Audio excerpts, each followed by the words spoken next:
어버이 주일을 맞이해서 우리에게 귀한 부모님 주신 하나님께 감사와 영광을 돌립니다. 또 육신의 부모님뿐만 아니라 우리 믿음의 어버이들이 계십니다. 무엇보다도 평생 주를 위해서 헌신하신 우리 귀한 원로 목사님, 사모님들 오늘 이렇게 모시고 함께 예배드리게 돼서 너무 감사하고 주님의 이름으로 환영하고 축복합니다. 또 우리 교회에 또 우리 믿음의 선배, 우리 어버이들이 계십니다. 우리 남산교회가 금년에 73년인데 오늘의 남산교회가 있기까지 우리 교회를 위해서 눈물로 기도하시며 헌신하시며 우리 후배들을 위해서 사랑과 격려를 아끼지 않으셨던, 수고를 아끼지 않으셨던 또 우리 믿음의 선배님들, 우리 어르신들도 계십니다. 이 모든 분들을 우리에게 주신 하나님 앞에 감사와 찬송을 올려드립니다. 우리 감사하면서 한번 하나님께 감사의 박수 올려드리겠습니다. 오늘 또 세대간연합 예배를 맞이해서 우리 사랑하는 자녀들과 함께 이렇게 예배드리게 돼서 너무 감사하고, 쳐다보고만 해도 시름이 다 없어지고 천국을 느끼게 되는 우리 사랑하는 자녀들, 우리 수고하는 교사들과 이렇게 함께 또 우리 가족, 자녀들 모두 함께 나왔는데, 오늘 함께 나온 우리 자녀들, 가족들 함께 나오신 분들 있으면 그 자리에서 한번 잠깐 일어나 보시죠. 우리 어린이들 한번 잠깐 일어나 봐요. 네, 너무 예쁘고 너무 사랑스럽습니다. 네, 우리 한번 박수로 축복해 주시겠습니다. 할렐루야, 감사합니다. 네, 우리가 누가복음의 말씀을 이렇게 쭉 살펴보고 있는데, 오늘 누가복음의 말씀 가운데서도 가장 아름답고 감동적인 이야기를 오늘 듣게 되었습니다. 그것은 우리가 너무나도 잘 아는 삭개오 이야기입니다. 아마 우리 주일학교 어린이들도 이 삭개오에 관한 이야기를 너무 잘 알고 있을 거예요. 저도 주일학교 시절에 많이 들었던 성경 이야기 가운데 제일 많이 들었던 것이 아마 삭개오 이야기 아닌가 싶습니다. 또 그 삭개오에 관해서 부르는 찬송도 있죠. 여러분 기억나십니까? 우리 어린이들 삭개오 찬송 알아요? 예, 지금 어린이들은 나름대로 자기 방식대로 예배를 열심히 드리고 있습니다. 예, 어떻게 시작하죠? 보고 싶어 예수님 얼굴, 그렇지만 키가 작아 보이지 않네. 삭개오는 엉금엉금 올라갔어요. 뽕나무 꼭대기로 올라갔어요. 네, 여러분들은 왜 안 부르세요? 네. 여러분들 이제 박수 치셨으니까 이제 설교는 이만하면 됐다 하시는 말씀인 것 같습니다. 네, 이 삭개오가 너무 아름다운 이야기예요. 왜냐하면 그의 예수님 만나서 변화된 스토리가 너무 드라마틱합니다. 여러분, 삭개오가 세리장이요 부자라고 그랬습니다. 여리고의 세리장. 당시 여리고는 예루살렘 동쪽엔 여리고 서쪽에는 가이사랴. 아주 대표적인 경제무역 도시예요. 그러니까 그런 번화된 성읍의 세리장이라는 것은 사회적으로 대단한 위치에 있다는 것이고 누구보다도 많은 부를 축적한다는 것이죠. 물론 그 부라고 하는 것이 꼭 정당한 방법으로만 한 것은 아니라는 거 우리가 너무 알고 있습니다. 그러나 이 삭개오는 오늘 예수님께서 10절에서 말씀하신 것처럼 잃어버린 자입니다. 소외된 자입니다. 여러분, 당시의 세리는요 회당에 들어갈 수 없어요. 죄인 중에 죄인으로 취급받고 이방인처럼 취급받았습니다. 회당에 가서 누구처럼 예배도 드리고 말씀도 듣고 하나님과 가까워져야 되는데 그런 것을 누릴 수가 없어요. 또 사람들로부터 얼마나 멸시천대 왕따를 받습니까? 공동체와 이웃으로부터 소외되고 잃어버린 자예요. 항상 마음에 가책을 가지고 살고 또 자기가 누려야 될 그러한 삶의 행복과 의미, 이런 것도 항상 누리지 못하고 정체성의 혼란 가운데 살아가는 그러한 사람이 세리죠. 삭개오도 예외가 아니었으리라고 생각합니다. 그런데 그런 삭개오가 예수님을 만난 것입니다. 할렐루야. 누구보다도 만나야 될 구주 예수님을 만났고 그 예수님을 만남과 더불어서 그의 인생에 잃어버렸던 것을 다 찾게 되는 것입니다. 잃어버렸던 하나님과 이웃을 찾게 되고 또 양심의 짐도 다 덜고 본래적인 양심을 회복하게 되고요. 삶의 행복을 다시 찾은 것입니다. 예수님께서 그러한 삭개오를 향해서 오늘 9절에 이렇게 선포하셨습니다. 따라하십시다. 오늘 구원이 이 집에 이르렀도다. 네, 여러분 누가복음의 처음으로 예수님께서 구원을 선포하세요. 삭개오가 구원받았다는 것이죠. 그런데 다른 곳에서는 내 믿음이 너를 구원하였느니라 이렇게 말씀하셨는데 오늘 여기 처음으로 오늘 이 집에 구원이 임하였느니라. 이 사람도 아브라함의 자손이로다 이렇게 말씀했습니다. 여러분 우리가 주목해 봐야 될 것은 삭개오 한 사람이 예수님 만나고 변화돼서 구원받으니까 그 온 집안이 구원받았다고 하는 거예요. 할렐루야. 네. 여러분 이것이 오늘 저와 여러분에게 소망을 주시는 말씀입니다. 우리가 하나님 앞에 기도하는 기도 제목 가운데 가장 우선적인 기도 제목이 우리의 가정의 온전한 구원이죠. 우리 성도님들 늘 기도하는 기도 제목에 그 1, 2위를 다투는 것이 우리의 가정 인가기도 되게 해주시옵소서. 또 우리의 가정이 좀 더 믿음으로 하나님 더 닮고 천국 가정 되게 해주시옵소서. 여러분 혹시 여러분 가운데 인가기도의 제목을 가지고 하나님 앞에 기도하시는 분들 계십니까? 오늘 이 말씀을 근거해서 여러분에게 말씀을 드립니다. 내가 먼저 하나님 믿고 구원받으면 이미 우리 가정은 구원의 가정이 된 것입니다. 할렐루야. 이미 하나님의 구원의 은총이 그 가정 가운데 임하여 구원의 빛이 비추고 있는 거예요. 물론 아직까지 내 손잡고 함께 교회 나와서 예배드리는지 못하는 그런 가족들이 있을 수 있어요. 그러나 하나님께서 구원의 은총을 가지고 그 가정을 임하시고 덮으시기 때문에 반드시 하나님께서 정하신 그 타이밍에 그 가족들, 자녀들도 함께 손잡고 주 앞에 나와 예배하게 될 줄로 믿습니다. 이 믿음을 가지시고 낙심하지 말고 기도하시기 바랍니다. 혹시 우리 가정이 인가기도 되었지만 아직도 주님 앞에 더 믿음으로 가까이 나가기를 원합니다. 우리의 가정 식구들이 다 천국 가정, 참 하나님 나라 체험하는 그런 복된 가정 되기를 원합니다 하는 그러한 기도 제목이 있으시면 오늘 이 삭개오의 가정에게 주신 이러한 놀라운 은혜를 다시 한번 우리가 생각하면서 여러분 우리 모두에게 그러한 길을 깨닫고 발견하고 누릴 수 있는 축복이 임할 수 있기를 바랍니다. 여러분 삭개오와 그의 가정이 그러면 어떻게 해서 구원받고 천국의 행복을 누리는 복된 가정이 될 수가 있었겠습니까? 오늘 본문 말씀에 세 가지 중요한 비결을 말씀하고 있습니다. 그 말씀은 먼저 보고자 하되라는 말을 통해서 나타나고요. 두 번째로는 즐거워하며 영접하거늘, 그리고 세 번째로는 주게 싸우며 갓겜나이다 하나님 삭개오의 말을 통해서 우리에게 가르쳐 주시는 것입니다. 먼저 여러분 주 예수 그리스도를 만날 때에 우리와 우리의 가정에 하나님의 구원이 임하게 되는 줄로 믿습니다. 삭개오는 예수님을 만났습니다. 아니 정확하게 말하면 예수님께서 삭개오를 찾아가 만나셨다 이렇게 말하는 것이 더 정확할 것입니다. 여러분 어떻게 해서 삭개오가 예수님을 만날 수 있었을까요? 오늘 그 삭개오 편에서 그 만날 수 있게 되었던 그 말씀이 오늘 보고자 하되, 우리 3절 4절의 말씀을 한번 같이 읽어보겠습니다. 그가 예수께서 어떠한 사람인가 하여 보고자 하되 키가 작고 사람이 많아 할 수 없어 앞으로 달려가서 보기 위하여 돌 무화과 나무에 올라가니 이는 예수께서 그리로 지나가시게 되미러라. 삭개오에게 예수님을 보고자 하는 마음이 간절했습니다. 여러분 보고자 하는 열망, 이것을 가지고 있을 때 주님께서 그를 찾아가 만나 주시는 것입니다. 그런데 사실 우리가 믿음의 눈으로 바라보면요, 이미 삭개오의 마음속에 생기는 그 간절한 열망, 예수님을 보고 싶은 마음, 그것도 예수님께서 그에게 은총을 베풀어 주셨기 때문에 그러한 마음이 생기는 줄로 믿습니다. 예수님께서 이미 만져주신 거예요. 여러분 예수님을 만나는 사람들은요 하나님의 특별한 은혜가 임하는 것 같아요. 믿습니까? 여기 보면 때마침 예수님께서 여리고를 지나가신다고 그러지 않았습니까?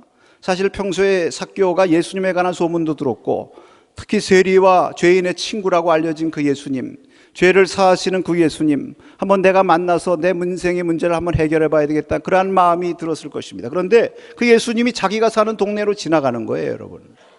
이것도 하나님의 기가 막힌 타이밍입니다. 믿습니까? 사실 하나님께서 그 여리고에 있는 삭개오를 구원하시기 위해서 예수님께서 그리로 지나게 하셨다고 우리가 믿습니다. 근데 키가 작아서 사람이 많아서 볼 수가 없는 거예요. 그러나 삭개오는 포기하지 않습니다. 왜? 마음속에 간절한 열망이 있었기 때문에. 그래서 앞서 달려나가서 보니까 거기 나무가 하나 있는 거예요. 옛날에는 뽕나무라고 그랬는데 요즘엔 돌무화과 나무라고 그렇게 되어 있습니다. 거기로 올라갔다고 그랬습니다. 저는 이 나무에 대해서 생각해 봅니다. 이 나무가 만약에 그 자리에 없었다면 삭개오가 예수님을 만날 수 있었을까? 그러니까 하나님께서 이미 삭개오가 예수님 만나도록 그 나무도 예비해 두셨다고 믿습니다. 저는 그렇게 봐요. 삭개오가 간절히 열망해서 예수님 찾았지만 사실 그 전에 하나님의 은혜가 그 삭개오에 임하고 있었다. 그래서 사모하는 마음을 주시고 또 예수님을 만나게 하시기 위해서 거기다가 뽕나무까지 심어 놓으신 거예요. 오래전에. 할렐루야. 뽕나무 위로 올라갔다고 그랬습니다. 여러분이 올라갔다고 하는 것이 특별한 행동이죠. 은혜 받을 사람이 하는 특별한 행동입니다. 어른이라면 절대로 올라가지 못할 거예요. 그런데 이 삭개오는 어른이지만 어른답지 않고 어린이답게 행동합니다. 그렇죠. 나무에는 누가 주로 올라가느냐? 어린이들이 올라가요. 저도 어렸을 때 기억 보면은 어렸을 때 친구들하고 놀면서 왜 이렇게 나무에 오르락내리락 하는 그런 놀이를 많이 했는지 몰라요.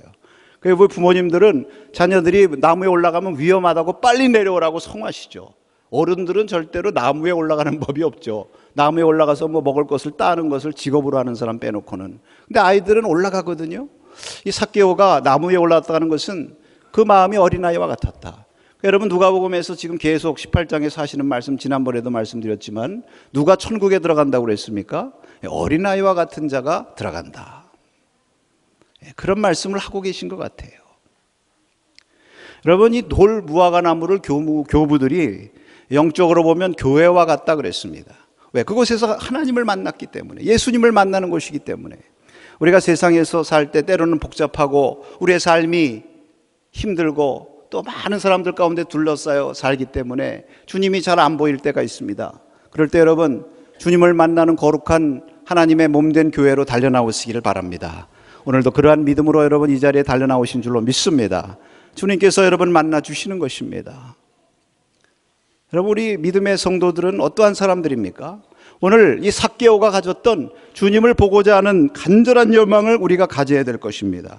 여러분 시편 24편 6절에 보면은 이런 말씀이 있습니다.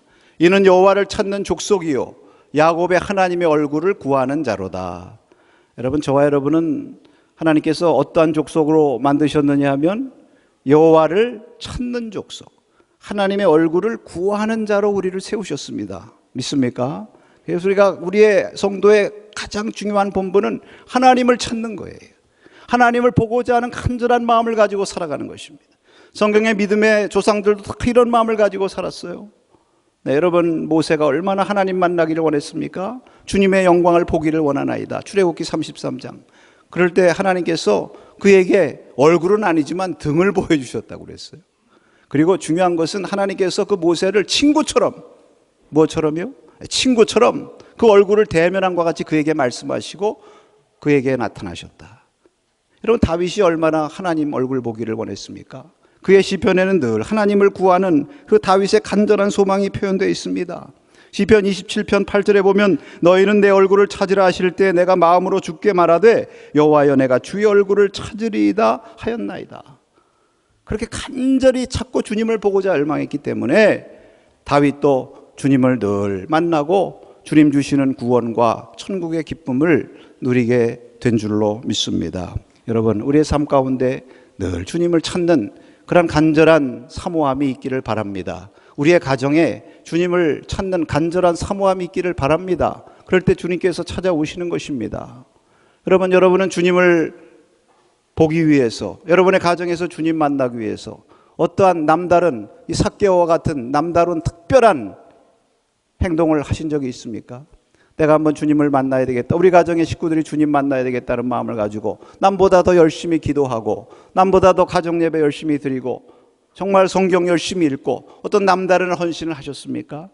그런 자들에게 하나님께서 만나주시고 그 여리고에 많은 사람들이 있었지만 그 간절히 사모하는 그 삭개오를 주님께서 특별히 만나주시고 그에게 구원을 베풀어 주신 것처럼 오늘도 간절히 사모하는 주의 백성들에게 주님 만나주시고 임재하시는 은총으로 함께 하실 줄로 믿습니다.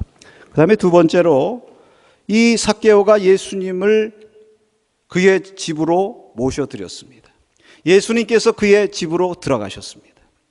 여러분, 예수님께서 집으로 들어오실 때에 우리의 가정에 구원이 임하는 것이죠. 예수님께서 우리의 삶 가운데 들어오실 때에 우리의 삶 가운데 구원이 임하고 천국이 임하는 줄로 믿습니다.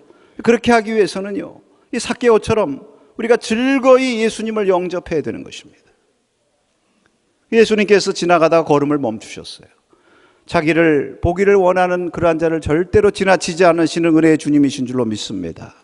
그래서 그를 쳐다보시며 삭개오야 이름을 부르시고 속히 내려오라.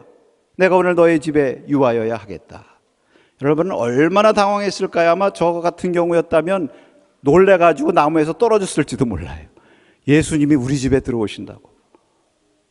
그러나 삭개오는 당황하지 않았습니다. 왜 그렇습니까? 그저 단순히 예수님만 보기를 원하는 것으로 만족하지 않고 예수님과 사귀기를 원하셨어요. 예수님이 어떻게든지 내 삶 가운데 들어오시고 우리 집에 오셨으면 좋겠다 하는 그러한 마음이 있었던 것입니다. 그래서 속히 그 말씀을 듣자마자 내려와서 예수님을 모시고 즐겁게 집으로 영접했다. 여러분, 우리가 예수님 만나는 것 귀합니다. 그러나 예수님 만나는 것에서 한 걸음 더 나가서 예수님을 모셔드리기를 축복합니다. 우리의 가정에 모셔드려야 돼요. 그럴 때 여러분의 가정이 주님의 온전한 구원의 가정의 축복을 받게 되는 것입니다. 여러분의 가정에 예수님을 모셔드리기 위해서 어떤 일들을 하고 있습니까? 제가 이런 글을 읽은 적이 있습니다. 케임브리지 대학의 학장을 지냈던 모건이라는 박사님이 쓰신 글 가운데 자기가 한 번은 좋은 집을 사고 그 집에 집들이 하면서 먼저 아버님을 모셨대요. 이 아버님은 믿음이 좋은 경건한 분이셨습니다. 근데 집에 와서 이제 안방, 거실, 주방 여기저기 방들을 안내하는데 이 아버님이 이렇게 쭉 여기저기 돌아보시더니 야, 참 집이 크고 참 좋구나. 그런데 내가 보기에는 이 집이 하나님께 속한 것인지 누구에게 속한 것인지 도저히 알 수가 없구나. 이런 얘기를 하시더라는 거예요. 그 얘기를 듣고 이 모건 박사라는 분이 자기 집을 다시 한번 돌아봤다는 것입니다. 돌아보니까 과연 예수님의 집이라고 하는 냄새가 안 나더래요. 그래서 그가 다시 우리 집에 장식부터 다시 해야 되겠다. 네. 그리고선 십자가도 갖다 걸고 예수님의 사진도 갖다 걸고 방마다 거기 들어가면 먼저 예수님이 눈에 들어오도록 그렇게 했다는 얘기를 제가 읽은 적이 있는데, 여러분 우리가 주님 모셔드리는 그 우리의 믿음과 간절한 표현을 하기 위해서 우리가 어떤 일을 하고 있습니까?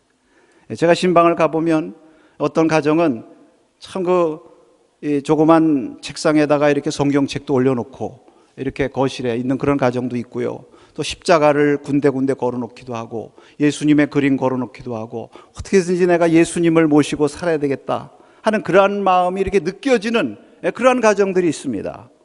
그런 가정이 이렇게 우리가 보면 참 은혜가 돼요. 그리고 기도를 할 때도 그 가정을 위해서 더 주님 이 가정의 호주가 되시고 이 가정을 늘 다스리시고 주의 날개 아래 품어 주시옵소서. 이 기도가 저절로 나오는 것입니다. 저도 그런데 여러분 우리 예수님께서는 어떠시겠습니까? 여러분 정말 삭개오와 같이 즐거이 영접하면서 무엇보다도 주님 우리 가정에 임하셔서 좌정하시고 주인 되어 주시옵소서. 이런 마음으로 다시 한번 주님을 새롭게 영접해드리는 우리 남산의 모든 가족들 되시기를 축복합니다. 마지막으로 그는 예수님 앞에서 나눔과 헌신의 삶을 결단하였습니다. 오늘 8절의 말씀을 한번 같이 읽겠습니다. 삭개오가 서서 주께 여짜오되 주여 보시옵소서. 내 소유의 절반을 가난한 자들의 주겠사오며 만일 누구의 것을 속여 빼앗은 일이 있으면 내 갑절이나 갚겠나이다. 아멘. 여러분 우리가 주님을 만나는 것 귀합니다. 우리의 가정에서 주님을 만나는 많은 일들이 일어나는 건 너무나 귀한 것입니다. 또 우리가 주님을 모셔드리고 주님과 사귐을 갖고 그래서 주님이 우리 가정 안에 계시고 우리의 삶 가운데 계시고 또 우리가 주님 안에 계시고 이런 신령한 사귐을 갖는 거 참 중요합니다. 그런데 거기까지는 예수님께서 오늘 이 집에 구원이 임하였도다 선포를 안 하셨어요. 그 다음에 한 걸음 더 나가서 이 삭개오의 가정이 이제부터는 주님을 모시고 주님께서 우리 가정의 주인이 되셨으니 이제는 주님과 주님의 나라를 위해서 쓰임받는 가정이 되겠습니다. 이렇게 결단하고 고백했을 때에 비로소 주님의 구원의 선포를 하셨습니다. 여러분, 주님께서 우리에게 은혜를 주시고 우리를 구원해 주신 그러한 목적이 있습니다. 그것은 바로 주님의 일을 위해서 쓰임받는 것입니다. 삭개오가 비로소 하나님의 은혜를 체험하고 주님께서 함께 하심으로 말미암아 그곳에 주님의 사랑과 주님의 은혜가 충만히 임하게 되니까요, 그가 비로소 하나님을 발견했을 뿐만 아니라 이웃을 발견했어요. 전에는 이웃이 그저 자기 개인적인 이익과 착복의 도구, 수단으로 생각되었는데 이제는 이웃이 내가 함께 나누고 주의 사랑을 베풀어야 될 형제 자매로 보이게 된 것입니다. 이것이 그의 회심이죠. 진정으로 그 10년 가운데 천국이 임하고 그 가정에 천국이 임하게 된 증거인 줄로 믿습니다. 여러분, 하나님께서 말씀하십니다. 하나님의 나라는 나눔 가운데 있다고 말씀하십니다. 그것이 누가복음을 통해서 우리가 계속 배우게 되는 주님의 교훈입니다. 하나님의 나라는 너희 가운데 있다고 주님 말씀하셨습니다. 너희 가운데라는 것은 너희 사이사이, 이 사이라고 하는 말이 마틴 부버는 우리 인간관계의 가장 본질이라고 그랬어요. 이 사이, 영어로 between, 이것을 또 다른 말로 이웃됨이라고 그랬습니다. 이웃됨. 하나님의 나라는 우리 사이사이에 임한다는 거예요. 우리가 이웃됨의 그 의식과 그러한 삶을 살아갈 때 임한다고 하는 것입니다. 이웃됨이란 말이 무엇일까요? 그것은 내가 받은 사랑과 친절을 다음 사람에게 계속 전하여 흐르게 한다는 것입니다. 주님께서 먼저 우리에게 사랑과 은혜를 베풀어 주셨습니다. 할렐루야. 삭개오에게 베풀어 주신 것처럼 그런 주님의 은혜와 사랑이 내 속에서 멈춰 고여 있으면 안 되는 것입니다. 갈릴리 바다처럼 받았으면 또 내보내야 되는 것입니다. 그래야 주님의 생명이 흘러 넘치는 거예요. 사해바다처럼 그저 받기만 하고 고여 있으면 그것은 죽음에 이르는 것이 되는 것입니다. 절대로 영생의 길에 들어갈 수가 없는 것입니다. 그 예수님께서 영생을 위해서 묻는 율법교사에게 너 계명을 아느냐? 네, 내 이웃을 내 몸과 같이 사랑하라고 하셨습니다. 그러면 그 계명대로 가서 행하라. 그것이 영생을 얻는 길이다. 거기에 천국이 임한다. 삭개오는 자기 가진 것을 나누고 헌신함으로 말미암아 자기와 자기 가정이 하나님 앞에 쓰임받는 가정이 됐어요. 주님의 나라와 주의 일을 위해서 선교하고 구제하고 쓰임받는 거룩한 사명의 가정이 되었습니다. 여러분, 구원이라는 것은 내가 받기만 해서 누리는 것이 아니에요. 거기서 한 걸음 더 나가서 주님의 일을 위해서 거룩하게 쓰임받을 때 진정한 하나님의 구원이 임하게 되는 줄로 믿습니다. 종교개혁자 루터가 한 번은 설교하는 교회에 한 사역자가 찾아왔어요. 이 사역자는 어려운 가운데 있는 사람들을 위해서 일하는 사역자였습니다. 그런데 잠깐 말할 시간을 달라고 그러면서 내가 지금 사역하는 곳에 너무 고아들이 많아서 그들을 위해서 고아원을 지어야 되는데 여러분들의 기도를 부탁합니다 하는 얘기를 막 하는 거예요. 이 루터가 말씀을 듣다가 말고 갑자기 자리에서 일어나는데 어디론가 뛰어간 것입니다. 예배 시간에 자기 주택으로 달려간 것입니다. 그 주택으로 달려가더니 자기 서랍 속에 있는 무엇을 하나 꺼냅니다. 자기가 고이 모셔두고 있던 금메달이 거기 하나 있었어요. 그 금메달은 요아킴이라고 하는 금메달로서 독일 사람들 가운데 가장 최고의 영예를 주기 위해서 수여하는 그러한 메달을 루터가 받았던 것입니다. 그런데 그 메달을 집으면서 이렇게 외쳤다고 합니다. 요아킴, 내가 왜 여기서 잠자고 있느냐? 할렐루야. 그리고 가지고 와서 그것을 그 사역자에게 주었다는 것입니다. 그 루터의 모습을 보고 모두가 은혜 받고 다 하나님 앞에 헌신해서 아름답게 그 고아원을 지었다는 그러한 일화가 전해져 내려오는데요. 우리가 하나님 앞에 이렇게 쓰임 받을 때, 여러분의 가정이 쓰임 받을 때 그것이 진짜 구원받은 것이고 진짜 하나님의 천국을 이루는 놀라운 하나님의 축복의 임하심을 깨달으시기를 바랍니다. 사랑하는 성도 여러분, 오늘 우리 모든 가정들이 이렇게 삭개오의 가정과 같이 다 구원받는 가정, 주님께서 오늘 이 집에 구원이 임하였다 이렇게 선포하는 복된 가정이 되시기를 바랍니다. 그러기 위해서 여러분의 가정에서 늘 주님을 만날 수 있기 위한 간절한 소원과 간절한 하나님을 향한 찬송과 기도가 울려 퍼질 수 있기를 축복합니다. 주님을 가정에 모셔드리시고 삭개오가 서서 주님을 주인으로 모시고 섬겼던 것처럼 주님을 가정의 주인으로 모시고 주님과 사귀는 은혜의 사귐이 더 풍성해지시기를 축복합니다. 그리고 무엇보다 주님 앞에 쓰임받는 삭개오의 가정과 같이 하나님 나라의 귀한 도구로 쓰임받아 하나님 앞에 영광 돌리는 축복의 가정, 구원의 가정 다 될 수 있기를 주님의 이름으로 축원합니다. 기도하시겠습니다.